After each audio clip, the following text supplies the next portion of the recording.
Journal des studios Qualita qui vous est présenté aujourd'hui par Daniel Haïk, Daniel Bokertov, à l'occasion du 250e anniversaire de l'indépendance des États-Unis. Le Premier ministre Netanyahou a téléphoné vendredi au président Trump. Oui, effectivement, Greg, Monsieur Netanyahou a souhaité une bonne fête de l'indépendance au président et au peuple américain. Il a insisté sur le rôle déterminant joué par les États-Unis comme garant de la liberté à travers le monde et a souligné l'importance stratégique représentée par l'alliance entre les États-Unis et Israël. Selon Monsieur Netanyahou, le partenariat entre les deux pays ne repose pas seulement sur des intérêts communs, mais sur des valeurs communes comme la liberté, la démocratie et la lutte contre la tyrannie. Le Premier ministre a mentionné le fait que dans les manifestations, le nom d'Israël était souvent associé à celui des États-Unis. Et à l'issue de cette conversation, on a appris que Benjamin Netanyahou pourrait rencontrer le président Trump dans les prochains jours. Oui, c'est Donald Trump lui-même qui a révélé la tenue probable de cette rencontre. Au site américain Axios et à son correspondant israélien Barak Ravid, le président américain a affirmé que c'est Netanyahou qui a sollicité la rencontre. Celle-ci pourrait se tenir après la visite de Donald Trump en Turquie cette semaine à l'occasion du sommet de l'OTAN. Le président américain aurait déclaré « Nous nous entendons très bien avec Benjamin Netanyahou, mais il sait qui est le patron », sous-entendu bien entendu lui-même. Si la rencontre se tient effectivement, ce sera la première depuis la rencontre entre les deux leaders en février dernier en perspective de la guerre contre l'Iran. Selon le Wall Street Journal, l'administration américaine est préoccupée actuellement par la ligne musclée défendue par Benjamin Netanyahou face à l'Iran, et ce alors que le président Trump privilégie, on le sait, la solution diplomatique. Par contre, côté israélien, on semble plus retenu concernant la tenue de la rencontre au sommet. On affirme que la date n'a pas encore été fixée et que les préparatifs n'ont même pas encore débuté. Et Daniel, on reparle de plus en plus également du Hamas et de son renforcement, mais au sein de Tsahal, le front sud n'est pas prioritaire. Oui, au sein de l'état-major de l'armée israélienne, on affirme disposer de plans de reprise des combats dans la bande de Gaza, des plans qui seront mis en application si cela est nécessaire, dit-on. Cependant, on considère que le Hamas est aujourd'hui particulièrement faible et que la menace prioritaire actuelle doit rester l'Iran. Nous sommes prêts à Gaza, mais nous ne devons pas nous engager dans des démarches précipitées, dit-on au sein de l'armée israélienne. Selon des officiers de Tsahal, les informations rendues publiques la semaine dernière sur le renforcement du Hamas ne sont pas exactes. Le mouvement terroriste est considérablement affaibli. Il ne parvient pas à acheminer dans la zone qui est sous son contrôle les quantités d'armes dont il aurait besoin. Et de facto, c'est Israël qui de jour en jour détruit les infrastructures du mouvement et en particulier les tunnels du Hamas qui seraient à 92% détruits et neutralisés dans la bande de Gaza. On en vient à la Turquie qui se fait de plus en plus menaçante envers l'État d'Israël. Oui, le président turc Tayyip Erdogan a accusé le gouvernement israélien de faire de la poursuite des conflits régionaux un moyen d'assurer sa survie politique. Il a reproché à Israël de ne pas laisser le Liban et la Syrie en paix, a-t-il dit, et il s'est élevé contre la poursuite des opérations israéliennes à l'intérieur de la bande de Gaza. Erdogan a tenu ses propos lors d'une conférence de presse conjointe avec le Premier ministre pakistanais. Et puis on parle de ce Shabbat de tension hier dans le centre de Jérusalem. Oui, effectivement, des dizaines d'orthodoxes ont manifesté contre l'ouverture d'un nouveau café au centre-ville pendant le Shabbat. Pendant plusieurs heures, ils ont hué les clients présents dans ce café qui a ouvert donc il y a à peine un mois. Les clients ont lancé sur les réseaux sociaux un appel à la mobilisation et des dizaines, voire des centaines de clients laïcs sont venus leur prêter main forte. Le maire de Jérusalem, Moshe Léon, a dénoncé toute forme de violence et l'un de ses adjoints a déclaré « Le public laïque de Jérusalem doit lutter en faveur de ses droits ». Et puis c'est une semaine parlementaire déterminante. Daniel, la Knesset qui approche de la date de sa dissolution doit voter cette semaine la loi sur l'étude de la Torah. Oui, cette loi fondamentale a déjà été votée en première lecture la semaine dernière. Elle devrait être votée en seconde et troisième lecture cette semaine. Je vous rappelle que ce sont les partis orthodoxes qui font pression sur Benjamin Netanyahou afin qu'il fasse voter ce projet de loi en lieu et place de la loi sur l'enrôlement des élèves des yeshivot qui risquaient de ne pas passer. Et cette activité parlementaire intervient alors que l'ancien président de la Knesset, Yuli Edelstein du Likoud, a annoncé hier soir son départ du grand parti de droite et son intention de former un parti de droite nouveau qui réunira les déçus du Likoud et surtout ceux qui veulent voir les orthodoxes s'enrôler dans Tsahal. On estime qu'Edelstein pourrait unir ses forces avec celles de Gilad Ardan, un autre poids lourd du Likoud, et qu'ensemble, il pourrait proposer à Ayelet Shaked, l'ex-ministre de la Justice, de fonder une nouvelle formation qui aurait des chances de passer le seuil d'éligibilité aux prochaines élections. Et on termine, Daniel, en revenant sur les célébrations du 250e anniversaire de l'indépendance des États-Unis. Côté israélien, on a remarqué l'hommage appuyé aux ex-otages israélo-américains qui avaient été capturés le 7 octobre. Oui, ainsi, à bord du porte-avions Nimitz, l'ancien otage Alon Ohel a chanté avec le célèbre chanteur américain Johan Ondrasik la chanson Superman, qui était considérée, après les attentats du 11 septembre 2001, comme un symbole de résilience. Elle avait été réadaptée en 2025 pour marquer une solidarité avec les otages américano-israéliens, alors détenus encore dans les cachots du Hamas à Gaza.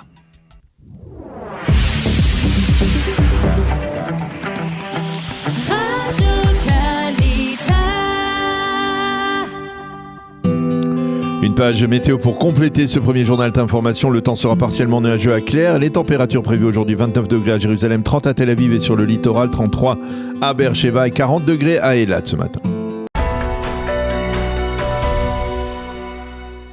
Nous avons le plaisir d'être en ligne avec maître Philippe Koskas. Philippe, bonjour, Boker Tov. Boker Tov, Shavua Tov Daniel et Shavua Tov à tous nos auditeurs.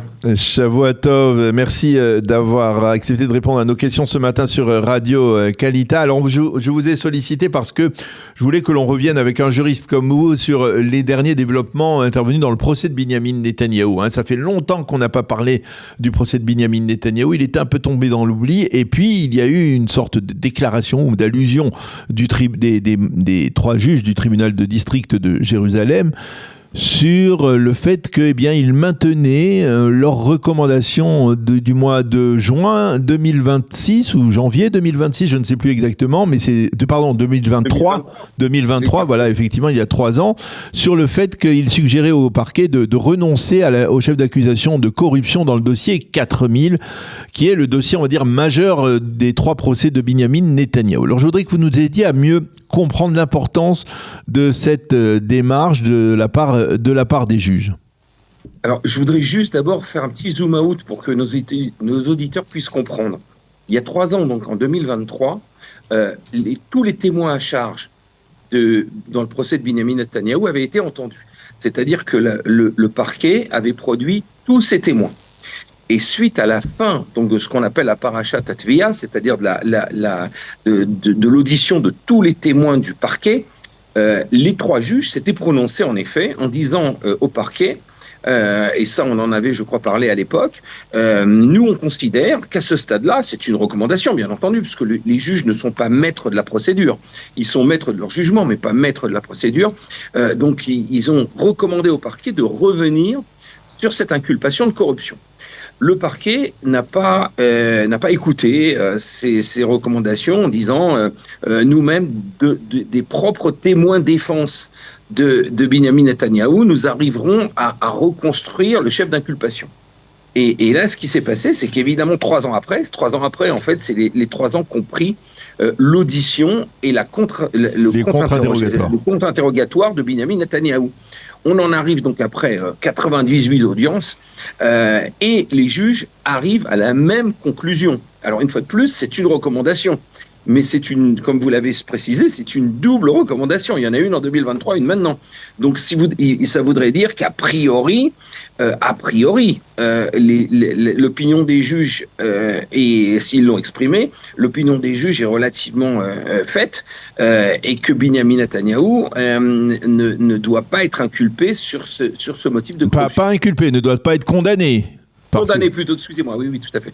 Parce que inculpé, il est déjà inculpé, mais condamné, oui, c'est-à-dire les juges sous-entendent qu'il est très peu probable, il y a une infime probabilité pour qu'il condamne sur la base des preuves avancées Binyamin Netanyahou pour chef d'accusation de corruption.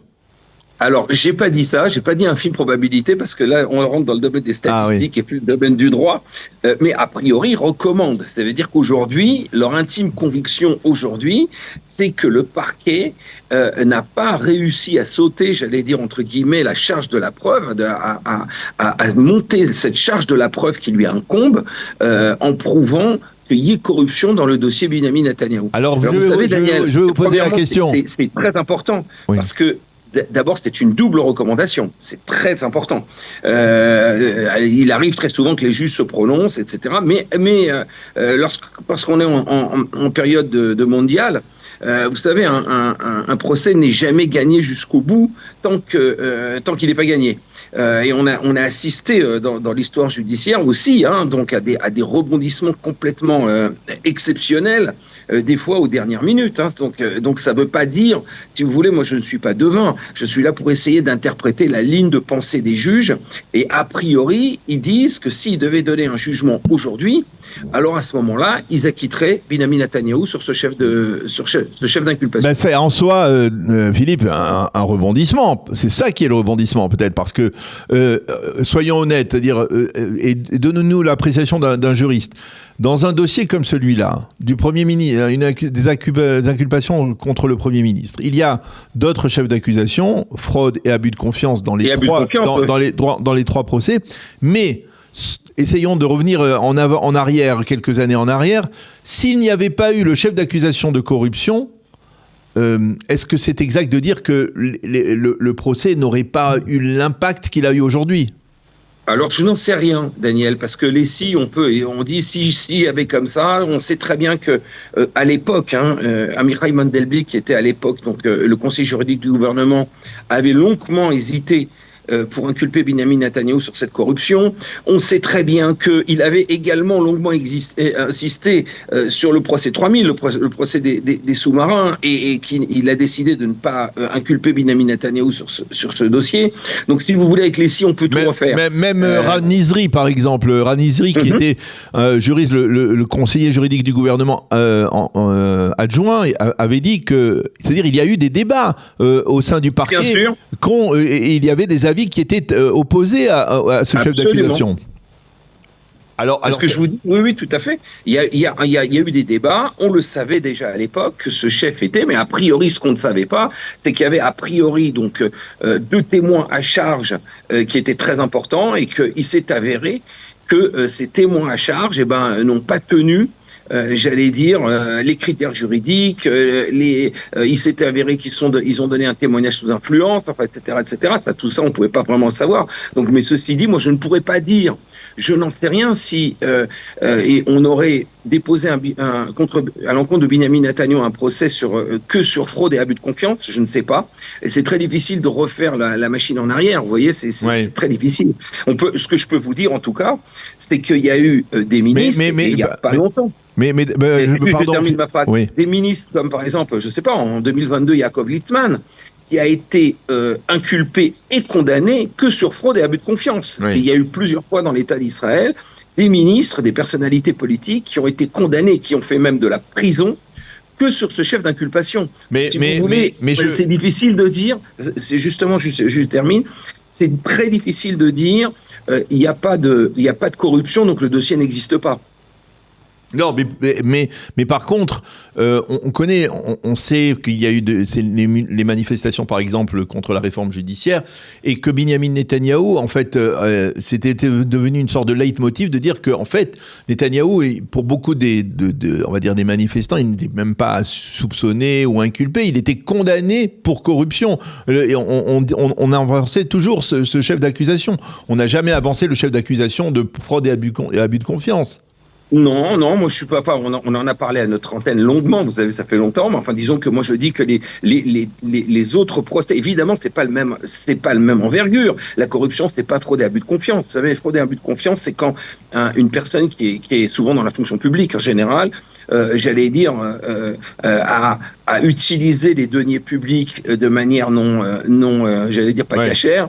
Ça veut dire qu'il y a eu des conflits d'intérêts, si vous voulez. C'est aussi c'est grave. C'est évidemment pas de la corruption. La corruption, c'est vraiment de la corruption. Oui, mais par exemple, l'ancien conseiller Mandelblit avait dit très clairement que lui, il n'aurait pas inculpé un Premier ministre pour des affaires de cigares et de champagne. Oui, c'est ce que je vous ai dit tout à l'heure. Je vous ai dit j'avais cité aussi Mandelblit disant que il avait tout à fait, vous avez absolument raison, mais là on peut pas refaire la machine en arrière. Si vous voulez, aujourd'hui, il y a un procès. D'ailleurs, si on prouvait ça, c'était la motivation du parquet. Et évidemment, on peut bien voir que par exemple les juges si on en est à un stade quand même relativement avancé du procès, n'ont pas demandé le retrait de cette fraude et abus de confiance à l'encontre de Benyamin Netanyahou. Ça veut dire qu'a priori, ils trouvent dans le procès qui a été, qu'ils ont entendu en tout cas jusqu'à présent, ils trouvent des éléments qui peuvent constituer ces infractions. Donc, si vous voulez, c'est pas que on jette tout en même temps. On disait que le procès est complètement tout est blanc. Non, tout n'est pas blanc. Ils ont bien fait une distinction sur la corruption. Il n'y a pas il n'y a pas de preuves pour constituer l'infraction. Donc, ils demandent, et je vais vous dire, c'est quand même, ils le demandent à 2 reprises au parquet d'enlever ce chef d'inculpation. Et ça veut dire qu'ils ont bien entendu ils ont bien examiné des preuves qui sont à l'encontre de Benyamin Netanyahou. Il n'y en a pas assez apparemment. Mais par contre, sur les autres chefs d'inculpation, sur les 3 dossiers, apparemment, ils ne se sont pas prononcés. Donc, a priori, alors on va essayer. La fraude et l'abus de confiance pourraient être constitués. Alors on va essayer de jouer un jeu un peu hypothétique, c'est-à-dire si par exemple le procès devait s'arrêter aujourd'hui, quelle serait la possible condamnation d'un Premier ministre, on va dire dans le cas où il est toujours Premier ministre et dans le cas où il n'est plus Premier ministre, quelle pourrait être la condamnation de Benyamin Netanyahou dans ces 3 dossiers? Est-ce que de facto il risque véritablement une peine de prison, ou alors en tenant compte, on va dire, de ses états de service, de son âge, etc., il peut se contenter d'avoir, on va dire, des travaux publics, des heures de travaux publics, et ça n'ira pas au-delà, quoi. Alors, vous me posez une question qui est très difficile à répondre, parce qu'évidemment, chaque dossier, lorsqu'on vient de donner une peine, là déjà, on l'a condamné. J'ai pas dit qu'il était condamné. J'ai dit, mais si quand on donne une peine, alors à ce moment-là, il faut se rendre compte évidemment d'un certain nombre de critères. Mais je peux vous donner, par exemple, dans le passé, Yaakov Litzman qui avait été condamné pour conflit d'intérêts. Je ne sais pas si vous vous souvenez de cette affaire de Lofer, où il avait une personne qui avait été couverte, qui dirigeait un jardin d'enfants en Australie, et où il y a eu des attouchements sexuels et même plus que ça. Et elle faisait partie de la Chassidoute Gour, et Yaakov Litzman avait tout fait pour empêcher son extradition. Et à ce moment-là, il a été contraint d'abord de démissionner, et deuxièmement, il avait fait des travaux d'intérêt public. D'autre part, il y avait un autre ministre, d'ailleurs, Stats Misselzikov, en 2017, il a été condamné, il a fait 15 mois de prison ferme pour le même fraude et abus de confiance. Donc c'est très très difficile, c'est très personnel. Moi personnellement, je pense que il ne pourra pas avoir de prison pour Benyamin Netanyahou, vu ses états, évidemment, comme vous l'avez dit, il a quand même été Premier ministre, etc., que sur fraude et abus de confiance. Mais par contre, on pourrait considérer que c'est une infraction qui peut être infamante et qui pourra l'empêcher de se représenter un autre mandat. Si jamais on fait tout ça, on est en train de faire de la justice hypothécaire, j'allais dire. Voilà. Bon. Donc, si vous voulez, c'est pas forcément une petite infraction, surtout pour des employés publics. Bon, merci beaucoup maître Philippe Koskas d'avoir accepté de répondre à nos questions, de nous avoir éclairé sur ce dossier qui est important et qui pourrait bien entendu avoir des répercussions, enfin de ce développement qui pourrait avoir des répercussions sur l'ensemble du procès de Benyamin Netanyahou qui n'est pas encore terminé. On a essayé de le terminer peut-être prématurément, ça risque de durer encore quelques années en tout cas. Absolument, encore au moins 2-3 ans. Voilà, oui, tout à fait. Il y a encore 90 témoins. Au moins 2-3 ans, et à ce moment-là, Benyamin Netanyahou aura probablement 80 ans. On en reparlera, on aura l'occasion d'en reparler ensemble. Merci beaucoup Philippe d'avoir été avec nous ce matin. Bonne journée, Shavuot Tov, à bientôt. Nous avons le plaisir d'être en ligne en direct avec Jean Veil. Jean, bonjour, Boker Tov. Bonjour, bonjour. Alors, on peut vous souhaiter Mazal Tov, un double Mazal Tov, parce qu'on vous a sollicité après votre 3e place, votre médaille de bronze au triathlon vendredi. Et là, vous venez de remporter dans le lac de Tibériade que l'on voit derrière vous, ce que l'on appelle l'épreuve de nage libre sur plus de 3 km. Et vous avez remporté la médaille d'or. C'est ça, ouais. Ce matin, on a eu une épreuve qui a commencé à 5h30, donc de 3 km en eau libre. Voilà, j'ai fini première. Vraiment, j'étais très content. Alors là, finalement, alors donnez-nous un peu plus d'éléments sur cette course. C'est une compétition qui est, on va dire, olympique, ou c'est propre au Maccabiade? Alors, en fait, ce qui se passe, le Maccabiman, c'est 4 épreuves. Donc, il y a une épreuve qui est le triathlon qui a eu lieu vendredi. Il y a une épreuve en eau libre qui a eu lieu aujourd'hui. Il y a le demi-marathon qui a lieu mardi. Et le contre-la-montre en vélo qui a lieu jeudi. Ah, c'est-à-dire on découpe en fait les 3 épreuves du triathlon, on les découpe en 3 séparées, et vous remportez des médailles. On peut remporter des médailles pour chacune des épreuves. Jusqu'à 4 médailles.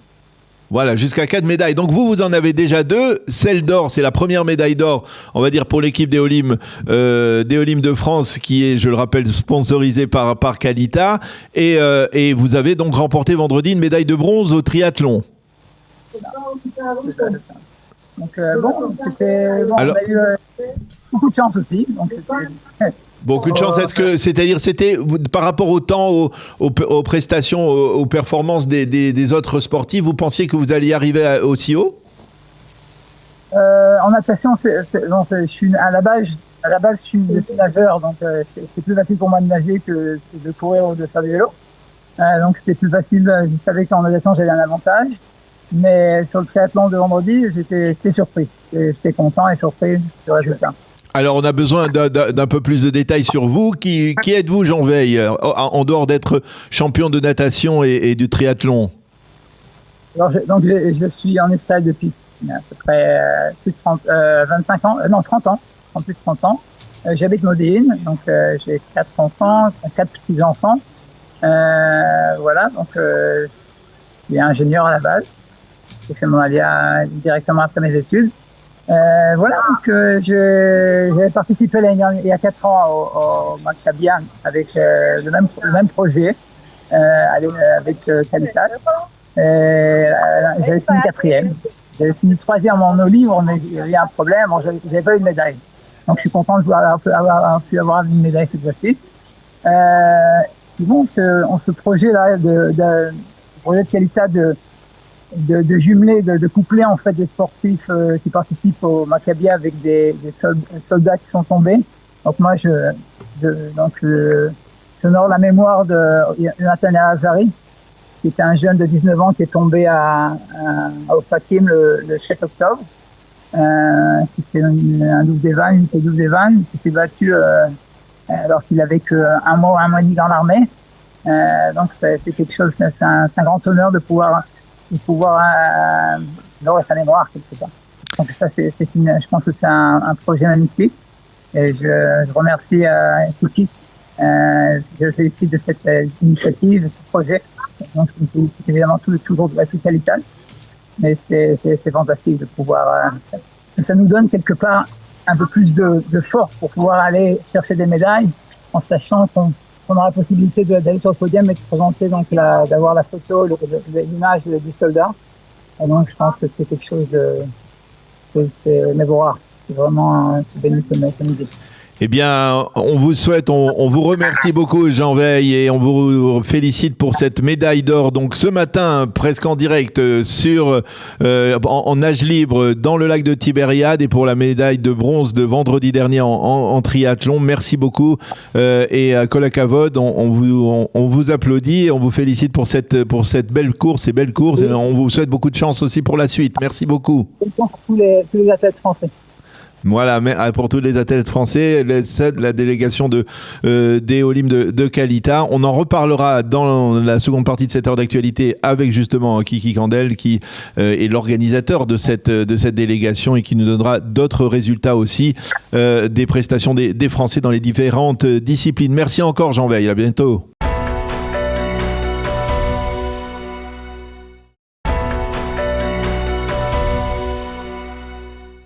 Et ce matin, dans la revue de la presse israélienne, 2 manchettes différentes à la une des 2 grands quotidiens israéliens. Et nous commencerons par celle du Israël Hayom, qui est consacrée à nouveau ce matin au dossier du fardeau sécuritaire et de son partage équitable. Le Israël Hayom révèle que Tsahal a l'intention de fermer des unités de soldats du contingent et ce faisant d'accentuer plus encore le poids du fardeau sécuritaire sur les unités de réservistes combattants. Au sein de Tsahal, on se fait menaçant envers le gouvernement. Si le service militaire n'est pas prolongé de 32 à 36 mois, nous serons obligés de fermer des groupes d'intervention d'urgence en Judée-Samarie, à la frontière israélo-libanaise et même dans les unités stationnées en Syrie. Un officier affirme: le gouvernement court après les orthodoxes pour tenter de les satisfaire, tandis qu'il accentue le fardeau sur les unités de réservistes combattantes. Et le journal annonce effectivement que la Knesset est en blitz législatif cette semaine afin de valider la fameuse loi fondamentale sur la centralité de la Torah. Et pour illustrer cette manchette, 2 photos d'une seule et même taille. À droite, les soldats de Tsahal qui patrouillent au sud Liban et à gauche, les politiciens orthodoxes de la coalition dans l'hémicycle de la Knesset.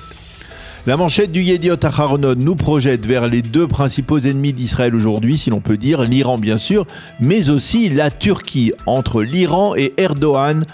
Titre ce matin, le Israël Hayom, en nous montrant une photo d'Ali Khamenei hier lors de ses obsèques, mais aussi une photo du président dictateur turc Tayyip Erdogan qui multiplie les menaces en direction d'Israël à quelques jours de la visite du président américain Donald Trump à Ankara à l'occasion d'une réunion de l'OTAN.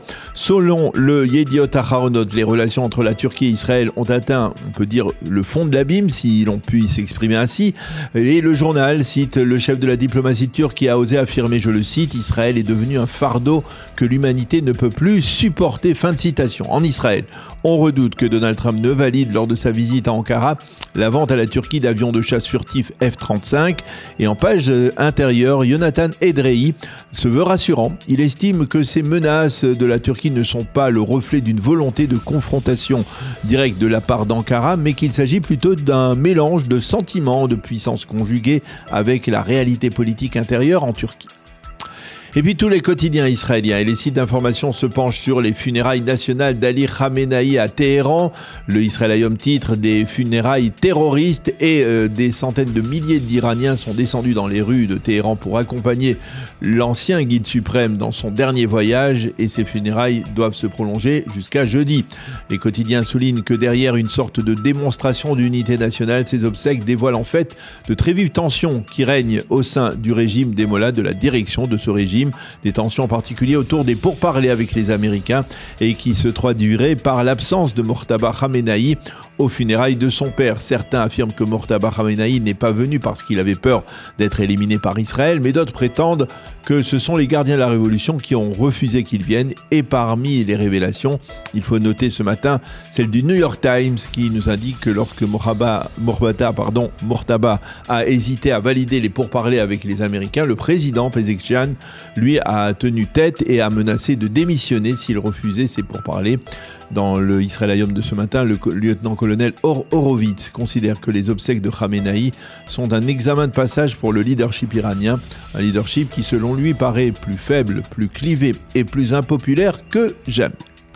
Et puis ce matin, un scoop dans le Israël Hayom à propos de la situation dans la bande de Gaza. C'est un scoop qui est signé Ariel Kahana et Dani Zaken. Ces 2 journalistes révèlent en page 3 du journal qu'Israël poursuit son étau autour, réduit son étau autour du Hamas et des zones que le mouvement terroriste palestinien contrôle dans la bande de Gaza. Concrètement, la zone contrôlée par le Hamas se réduit peu à peu et Tsahal prend par la force des choses le contrôle de plus en plus de terrain dans la bande de Gaza. Parallèlement, l'armée israélienne multiplie les éliminations de chefs terroristes du mouvement palestinien et tout cela se fait avec le feu vert tacite du Conseil de la paix. Ce conseil créé par Donald Trump en réaction au refus formel par le Hamas d'être désarmé. Au sein du Conseil, on a tout à fait conscience que sans le désarmement des terroristes du Hamas, il n'y aura pas de reconstruction possible de la bande de Gaza. C'est d'ailleurs Nikolai Mledanov, le directeur général du Conseil de la paix, qui l'affirme. Le Israélium consacre d'ailleurs ce matin une double page de rappel à propos de la situation sécuritaire sur les différents fronts d'Israël. Et dans ce contexte, le docteur Michael Milstein parle du piège que peut représenter le maintien d'une confrontation ouverte sur plusieurs fronts pour l'État d'Israël.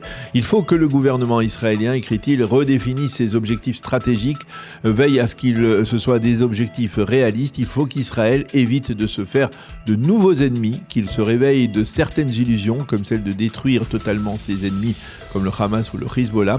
Quant à de nouvelles alliances, et il faut que l'État d'Israël comprenne que le principe d'arrangement n'est pas obligatoirement un principe grossier ou négatif. Sur le plan intérieur, l'ancien président de la Knesset, Yuli Edelstein, a révélé hier soir dans le club de la presse de la chaîne 12 son départ du Likoud. Ce n'est pas à proprement parler une surprise. Yuli Edelstein est considéré au sein du parti de droite comme une opposition interne, en particulier de par ses prises de position et de ses votes contre toute loi dispensant le public orthodoxe de service militaire. Hier, sur la chaîne 12, il a déclaré « Je ne comprends pas ce qui est arrivé au Likoud ». Edelstein a affirmé que le public veut un parti de droite responsable.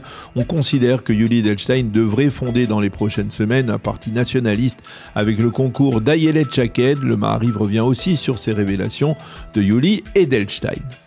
Et pour terminer cette revue de la presse, dans le Yediot Aharonot de ce matin, le professeur Yedidia Stern, qui est le président du GPPI, dont nous parlons régulièrement et qui publie des enquêtes importantes sur l'État d'Israël et ses relations avec le judaïsme de diaspora, Yedidia Stern se penche à l'occasion des 250 ans des États-Unis sur les relations entre l'oncle Sam, l'État d'Israël et le judaïsme américain.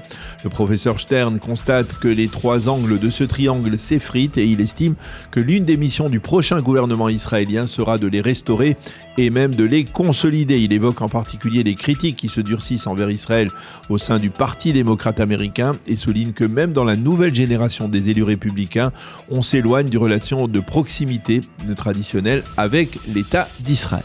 C'est la fin de cette revue de la presse.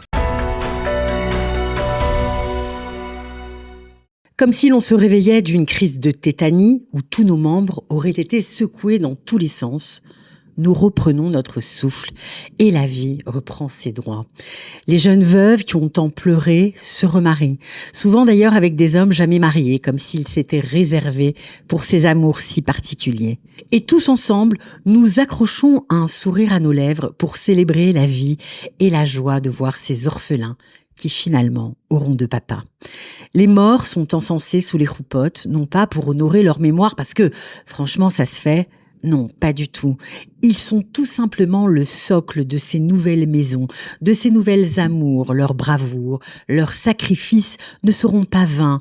On ne les laissera jamais partir tout à fait. On les raconte, on les rappelle, on les aime. Ils veillent pour toujours. Quel peuple, quelle humanité, quelle force de savoir leur faire de la place. Ils ne seront pas oubliés ni remplacés, ils seront toujours là. Uriel Cohen sera toujours dans le cœur de Hannah, Nachman Hertz dans le cœur de Johanna, Avi Goldberg dans celui de Rachel. Comme une forme de victoire intime, elle n'efface pas le passé ni le souvenir, mais elle célèbre la vie. Et cette force-là prend parfois des formes d'une simplicité désarmante. À Mispé Sderot, face au village du sud dévasté le 7 octobre, à seulement 17 km du kibboutz de Berry, un chariot à café vient d'ouvrir ses portes. Il s'appelle Café Chico, en mémoire du capitaine Shiloh Cohen, Chico pour ceux qui l'aimaient. Commandant de l'unité d'élite Chaldak tombé au combat le 7 octobre, un café, du tiramisu, des pizzas romaines, de la salade caprese, on pourrait sourire, on pourrait trouver ça presque trop simple face à l'immensité du deuil. Et pourtant, c'est précisément là que réside la force du geste. Chaque tasse de café vendue, chaque bénéfice dégagé ira directement aux enfants vulnérables, aux personnes âgées, aux habitants de Sderot. Comme l'a dit le directeur de l'association qui porte le projet, il ne voulait pas seulement commémorer Shiloh, il voulait perpétuer son œuvre chaque jour, dans chaque échange humain, dans chaque sourire partagé autour d'un café. Voilà comment nous traversons l'indicible. Pas dans le déni, pas dans l'effacement, mais dans cette capacité extraordinaire à transformer la douleur en élan. Un sourire accroché aux lèvres, non pas pour faire semblant, mais parce que sourire, se marier, ouvrir un café face à Gaza, porter sur son t-shirt un visage d'un soldat tombé au combat, tout cela, c'est résister. C'est dire à voix haute que leur empreinte sur cette terre est indélébile. Un peu de chaque soldat tombé vit désormais dans le cœur de chaque Israélien, dans le cœur de chaque Juif du monde. Et comme le crie Arthur à qui veut l'entendre, vous ne nous détruirez pas. Nous avons le plaisir d'être en ligne ce matin avec le Rav David Ben Ezra. David, bonjour, Boker Tov. Boker Tov, Daniel, et à tous les auditeurs. Merci d'être avec nous ce matin. Je souligne pour nos auditeurs qui ne vous connaissent pas que vous êtes le rabbin, le guide spirituel de la communauté de Beth Yitzhak, Rehov Bar Korba, en plein cœur de Tel Aviv.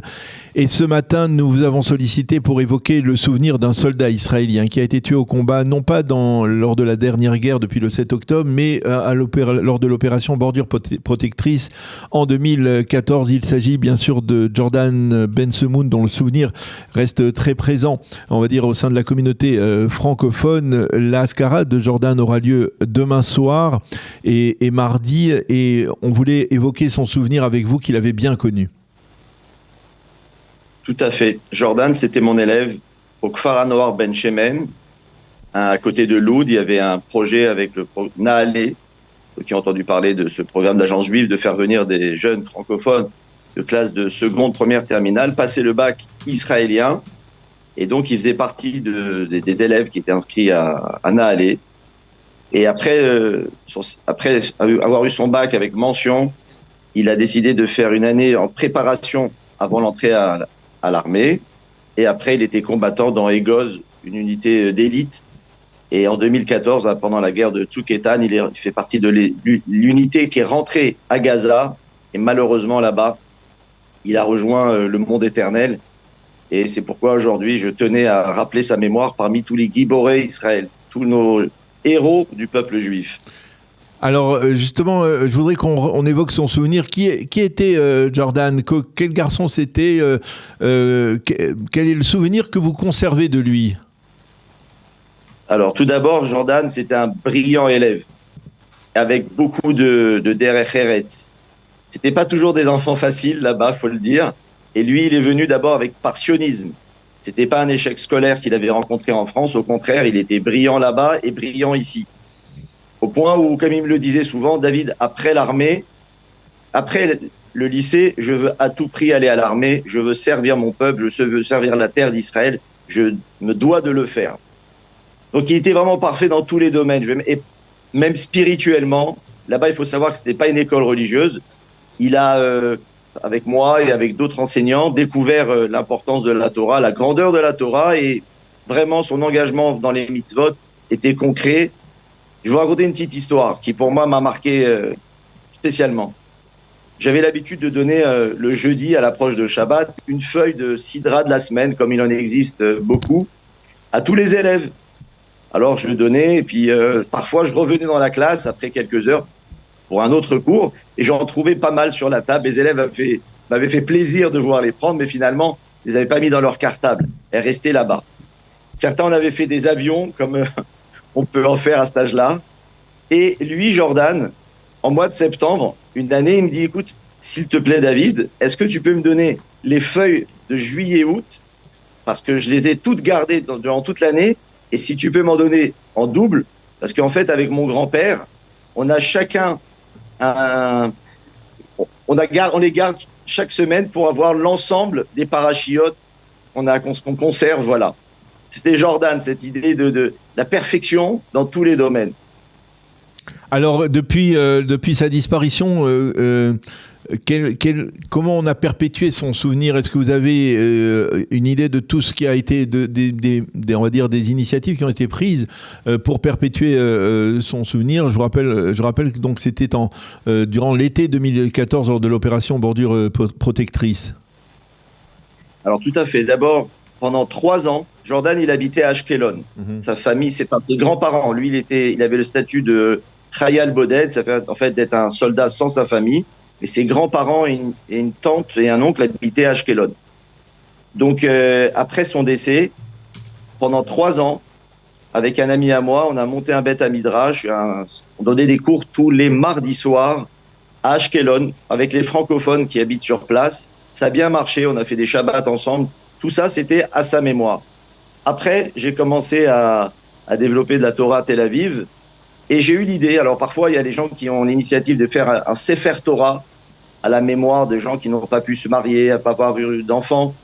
Mais moi, j'ai eu une idée de faire une bibliothèque de livres en français. Jordan aimait beaucoup la Torah et plusieurs fois, durant l'été, je lui prêtais des livres de Torah en français qui me ramenaient sans jamais oublier. Pourtant, il y avait pas mal de livres qui ont été prêtés, échangés là-bas. Ils ne sont pas tous revenus. Mais ceux de Jordan, je pouvais être sûr que je les reverrai à la rentrée. Et donc, on a fait une bibliothèque. Et je vais vous raconter une belle histoire, c'est que pour faire une bibliothèque de livres, il faut de l'argent. Et j'en avais pas. Et croyez-moi que la providence divine a fait que j'ai rencontré des gens qui d'eux-mêmes sont venus me proposer de l'argent pour ce projet. Et on a une très belle bibliothèque qui est à Tel Aviv avec plus d'une centaine de livres à sa mémoire. Et je vais vous raconter une autre histoire. C'était une synagogue où j'avais besoin d'une paire de téphilines parce que beaucoup de gens rentraient durant la journée et voulaient mettre les téphilines. Et j'en avais pas parce que je faisais pas la tefila là-bas, pour plusieurs raisons. Et un jour, je voulais acheter une paire de téphilines, mais ça coûte quand même de l'argent. Je donnais des cours dans un certain endroit à Tel Aviv. Et un matin, il y a un type qui vient avec un sac et 5 paires de talit et de téphilines. Il me les donne, il me dit en fait voilà, je voudrais les donner comme chaque année, je fais un don dans cette synagogue. À la base, je lui dis mais pourquoi, à qui doivent revenir ces téphilines? Il me dit c'est pour des familles nécessiteuses. Et je lui dis écoute, j'ai besoin d'une paire de téphilines, tu es prêt à me les donner? Il m'a dit avec grand plaisir. Et on est venu m'amener dans mes mains une paire de talit et de téphilines. Vraiment, tout ce que j'ai fait à sa mémoire, ça a marché. Parce que c'était un tzaddik, c'était quelqu'un qui ne vivait que pour les autres. Il avait à l'esprit cette responsabilité de la sécurité de tous les Juifs et de notre vie en terre d'Israël, parfois difficile, mais lui, il était un gardien de cela. Et grâce à lui, on profite de pouvoir marcher, de pouvoir aller à la plage, de pouvoir vivre en terre d'Israël. Eh bien, Rav David Ben Ezra, merci beaucoup d'avoir évoqué pour nous le souvenir de Jordan Ben Semoun qui est donc tombé au combat durant l'opération Bordure Protectrice en 2014. On a évoqué le souvenir des soldats qui sont tombés depuis le 7 octobre dans le cadre, bien entendu, de cette équipe des Olim de France au Maccabiades qui honore les soldats tombés depuis le 7 octobre. Et on rappelle aujourd'hui, et c'est important de le faire aussi, les autres soldats francophones qui sont tombés au combat même avant. Il y en a eu aussi, comme Jordan Ben Semoun, Zichrono Livracha. Merci beaucoup d'avoir évoqué son souvenir. Je rappelle que sa Haskara aura lieu demain soir, la Haskara de Jordan Ben Semoun. Merci d'avoir été avec nous ce matin. Bonne continuation, Rav David Ben Ezra. Bonne journée, Shavua Tov. Bonjour, Boker Tov. Bonjour Daniel, effectivement, très content de vous annoncer que la délégation des Olim de France commence ses Maccabiades sur les chapeaux de roue, on va dire, avec effectivement Jean Veil, qui nous ramène pas une médaille, mais 2 médailles déjà, dont un titre. Et c'est le premier titre jamais amené depuis l'histoire des Maccabiades par les Olim de France, puisque il y a 4 ans, nous n'avions pas eu de titre. Donc cette année, nous avons déjà une médaille d'or, une médaille de bronze. Donc chapeau bas à Jean Veil, qui a donc gagné le sprint triathlon, qui a donc eu la médaille de bronze sur le sprint triathlon de vendredi matin. Et donc ce matin, il a donc raflé la médaille d'or sur le 3000 mètres natation en eau libre. D'autres résultats des Olim. Alors je vais vous arrêter je vais vous arrêter parce que j'ai une question à vous poser. Alors cette médaille d'or, c'est une médaille d'or israélienne. Est-ce que l'on va entonner la Tikva dans quelques instants là-bas du côté du lac de Tibériade? Je pense pas qu'on va entonner la Marseillaise, non? Alors, ce qui est intéressant en Maccabiade, c'est qu'on n'entonne pas les hymnes nationaux d'autres pays. On n'entend que la Tikva tout le temps. Ah, d'accord. Alors, très bien. C'est résolu comme ça. Alors, quelles sont les autres disciplines dans lesquelles les Olim de France auxquelles ils participent déjà, dans lesquelles ils vont se distinguer, on l'espère? Alors voilà, donc déjà les résultats de ce week-end, déjà on notera que la Maccabiade, il n'y a pas de compétition le Shabbat, et je pense qu'il faut le souligner parce que c'est très beau, même s'il n'y a pas que des religieux à la Maccabiade. Et donc les résultats, donc j'ai envie de dire du week-end, sont à part notre ami donc Jean Veil, d'abord en tennis, Moshe Sidi de Ranana a battu l'Américain Todd Schwartz 6-2, 6-4 et a perdu son deuxième match contre l'Israélien Oren Ducan, qui lui aussi est un relais de France et qui représente Israël. Il a perdu son match vraiment de peu, 7-6 au dernier set. Joël Burstin de Jérusalem a perdu son premier match contre Michael Jurik des USA 6-3, 7-5, mais s'est racheté ce matin. Il a gagné son deuxième match et il est donc en lice pour passer dans le groupe pour jouer la médaille d'or. David Ayoun, dans les 35 ans et plus, a lui pulvérisé l'Israélien Shachar Geffen 6-2, 6-2. Quant à Eric Copland, qui joue dans la catégorie du dessus, il a battu l'Israélien Ron Krasik 3-6, 6-4, 7-6 au super tie-break et il a aussi également bénéficié d'une deuxième victoire contre le Chilien Ronnie Malis 6-2, 7-5. En ce qui concerne les sports collectifs, notre équipe de volleyball emmenée par Franklin Miemoun de Ranana s'est inclinée contre le Brésil 3-0. Également, notre équipe de futsal emmenée par David Ohayon, futsal plus 35, qui a perdu contre le Mexique 6-2, mais ils ont encore des matchs pour se racheter. Nos équipes de football à 11, le foot 45 s'est incliné contre l'équipe première d'Israël et le foot 55 plus perd 2-0 contre l'Argentine. Et pour finir cette salve de résultats, je vais parler d'un exploit qui a été réalisé par l'équipe de futsal qui joue en Open, emmenée par David Ishai et Adriel Simon, qui ont fait une remontada extraordinaire contre l'Allemagne. Ils étaient menés 4-1 à la mi-temps et ils ont donc battu l'Allemagne 6-5 jeudi matin. Voilà, eh bien, ce sont des bons résultats, tout cela. C'est très encourageant, en tout cas, pour la suite. Donc, une belle prestation, on va dire, des membres de cette équipe des Olympiques de France, parrainée par Kalita. Et comme on le voit derrière vous, à la mémoire d'Eliav Abitbol Zichrono Livracha. Merci beaucoup, Michael Kandel, de nous avoir tenus informés. On attend d'autres médailles, le plus rapidement possible. Donnez-nous de bonnes nouvelles. Oui, tout à fait. Donc, je vous donne un petit programme vraiment en 20 secondes. Donc, aujourd'hui, on a en piste du tennis, du football et du futsal, et nous avons la grande entrée en lice de notre équipe de course sur qui on compte également pour amener quelques médailles. On en verra la couleur par la suite. Et annoncer aussi demain l'entrée en lice des nageurs, dont Itzik Aish, notre nageur paralympique, qui va commencer donc son concours demain. Voilà. Merci beaucoup, Michael Kandel. Bonne chance pour l'équipe des Olympiques de France, parrainée par Kalita. Merci beaucoup d'avoir été avec nous. Bonne journée, Shavua Tov. Bonne journée, Shavua Tov. Nous avons le plaisir d'être en ligne avec Avraham Blia. Avraham, bonjour, Boker Tov. Boker Tov. Merci d'être avec nous ce matin. Je rappelle à nos auditeurs que vous êtes juriste, ancien avocat. Vous avez déjà produit une bande dessinée très célèbre sur Herzl. C'était il y a quelques années. Vous allez peut-être nous dire exactement quelle année c'est sorti, la bande dessinée de... Il y a 3 ans environ. Il y a 3 ans environ, voilà. Et cette fois, vous rempilez sur Herzl, si on peut dire comme cela, avec un film d'animation, Herzl sur les quais de Bâle. Alors, qu'est-ce que vous avez voulu montrer à travers donc la personnalité du père fondateur du sionisme moderne?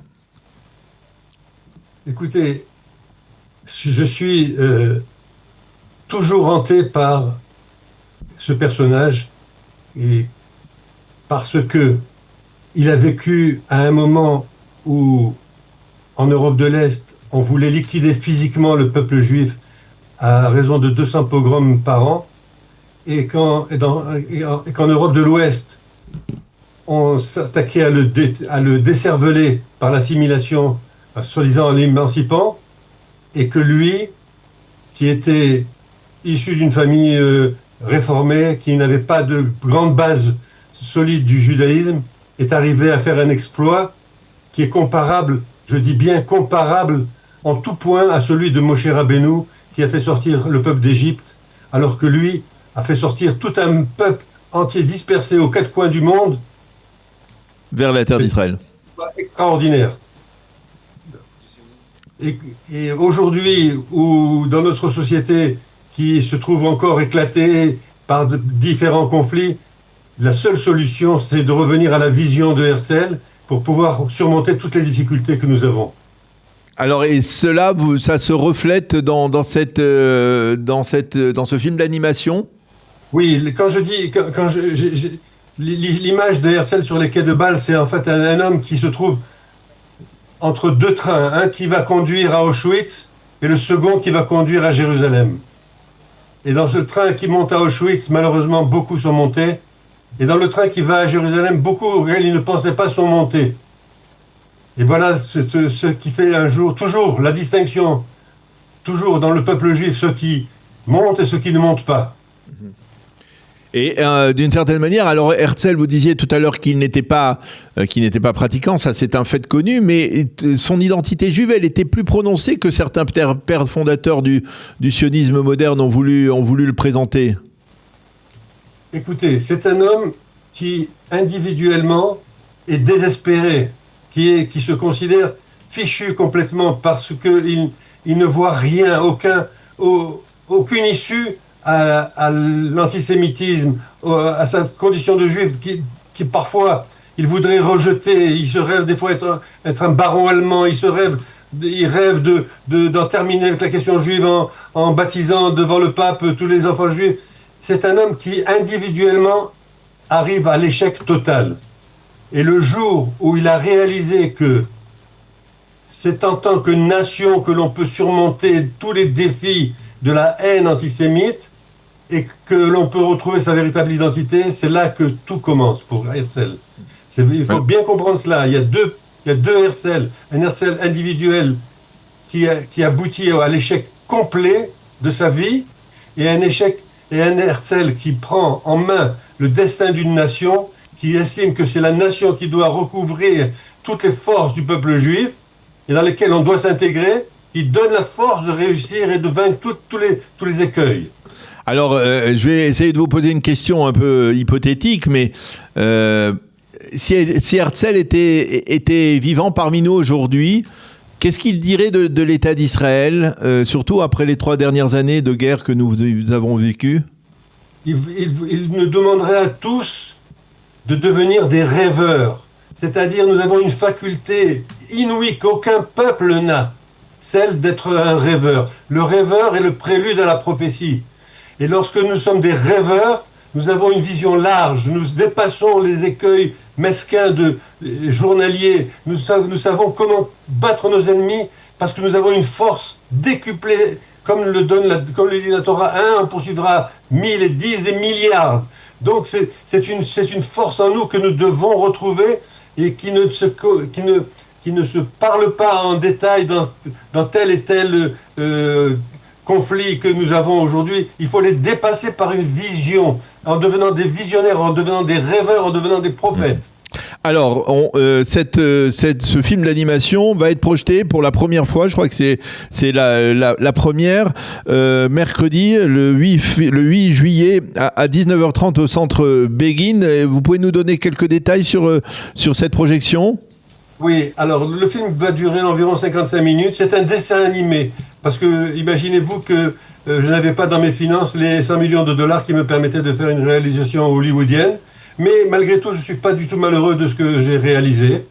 Et après cette projection, j'invite tout le CAAL, qui va être nombreux, je l'espère, à participer à un débat sur l'avenir du sionisme, dans lequel j'ai invité 3 personnalités qui m'ont paru dominantes, Eliezer Cherki, Eliezer Chargorowski et le Rav Eli Kling. Et le public aussi, auquel je demande de cette fois de faire germer en lui cet esprit de vision que Herzl va lui influer. Et à ce moment-là, j'espère qu'il en sortira de là, quelque sorte de supérieur à une vision d'un film simple. Eh bien, on espère aussi. Merci beaucoup, Avraham Blia. Je rappelle donc ce rendez-vous mercredi 8 juillet. C'est donc ce mercredi au Centre Begin à 19h30, la projection de votre film Herzl sur les quais de Bâle. Donc, pour parler donc du sionisme et de la réalisation de ce mouvement qui est créé par par Théodore Herzl, donc à la fin du 19e siècle. Merci beaucoup d'avoir été avec nous ce matin. Bonne continuation. À bientôt. Tu m'as donné cet écran de joie et de parler à mon peuple. Merci à vous. Merci à vous. Bonne continuation. Shavua Tov, Abraham.